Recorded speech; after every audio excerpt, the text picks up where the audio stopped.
Hello, everyone. My name is Adam Pilkey, and this is my Creative Musicianship Development Plan presentation. My project plan proposal was to compose and arrange music of others for classroom instruments for my second grade students. I've recently received a large donation of classroom instruments, and I've been using them daily with my students. After not having any instruments for 2 years, receiving a full library was so overwhelming. One thing I have learned through experimenting with instruments involving activities and things like that is that my students love playing along with videos. However, most of the videos I have found online for students to play along with classroom songs that we all use, like A Tisket a Tasket or Rocky Mountain High, all have some problems in common. They're either too advanced or give all of the material at the same time, no step by step. They use odd symbolic notation that's confusing to translate. It's just an extra step that seems to be unnecessary. The videos were designed for the creator and not for the students, meaning it's kind of just a look at me type of show, or they're just not fun to play along with. My 3 SMART goals for this arrangement project were to gain the skills needed to develop a process to create simple arrangements and compositions for classroom instruments by the end of the 4-week personalized development that allows for faster creation of music.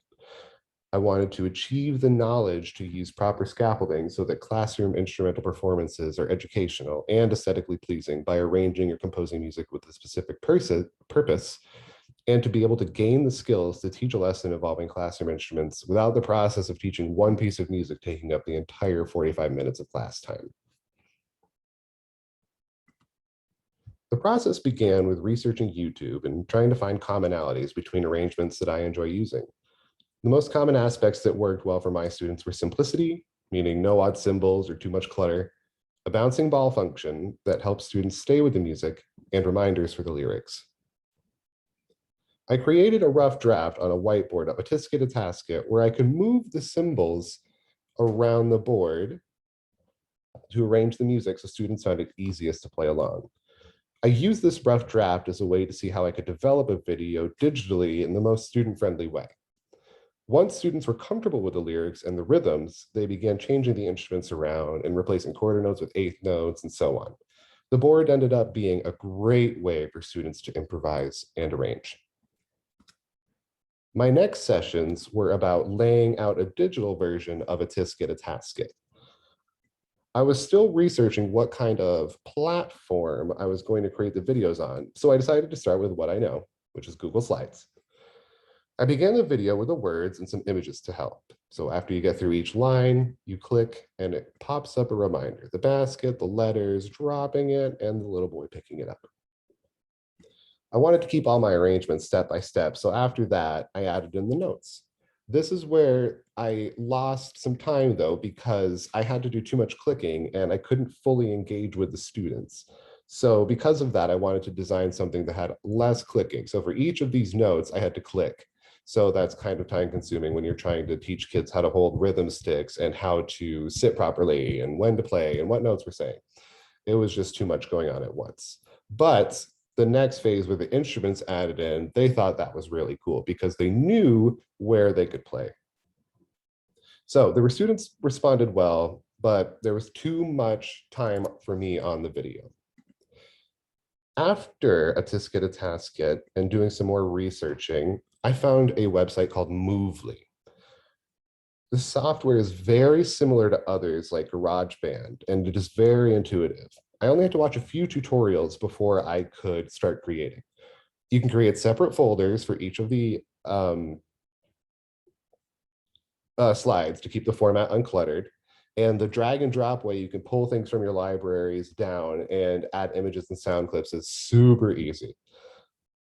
I experimented with Movely for a couple hours over the next days and found out that I can create the bouncing ball function, which was a huge goal of mine. It's all about timing with the sound clip and the images. I finished designing a video for Rocky Mountain High for my students after about a week of work on Movely. It's only the first verse, but it goes through multiple versions. After I felt comfortable with the video, I tested it with the students and they responded very well. They seemed confident in what they were reading. Here is a quick video of my students engaging with the Rocky Mountain High video I created.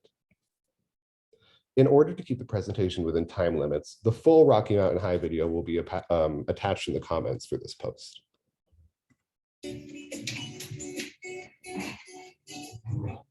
Mountain, Rocky Mountain, Rocky Mountain. Just use your strong voices. Rocky Mountain, beautiful voices. Oh, no sticks yet. That's the third round.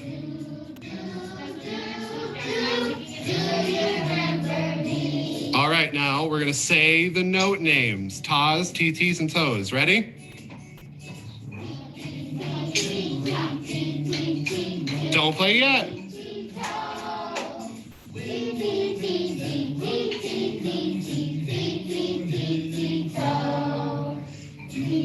Ta.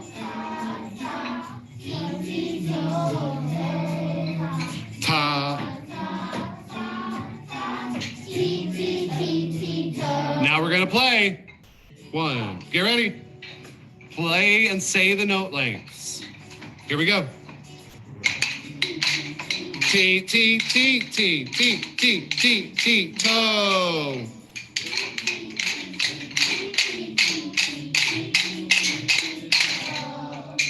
Ta.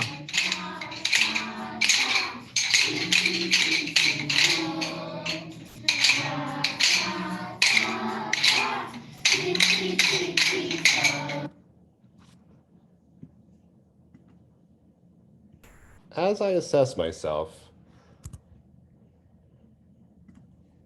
it's clear that the project I had in mind would take longer than the time allotted.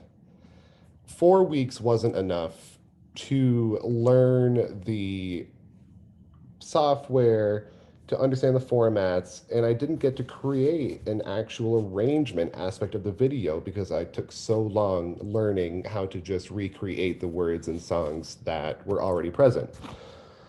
If I had a couple more weeks for this project, I think I would have had enough time to add in some arrangements that were of my own creation to really make the videos something that would be unique for my students and something that they had input on too.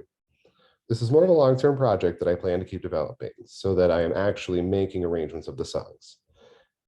I did find success, however, in engaging my students with the video I did end up creating. They asked to play different instruments, go faster and slower, and they suggested many ideas for the next videos. So I take the student input as a giant success.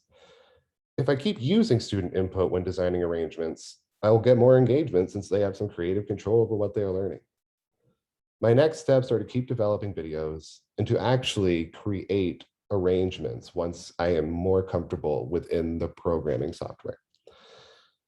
I plan to finish Rocky Mountain High and to use student ideas in the arrangements as well.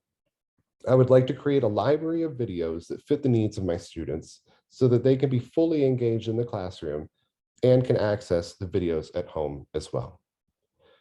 So even though I did not achieve my goal of creatively arranging music for students, I did engage my students and included them in the learning process that I was involved in. So in that regard, I view this as a success. Thank you for listening.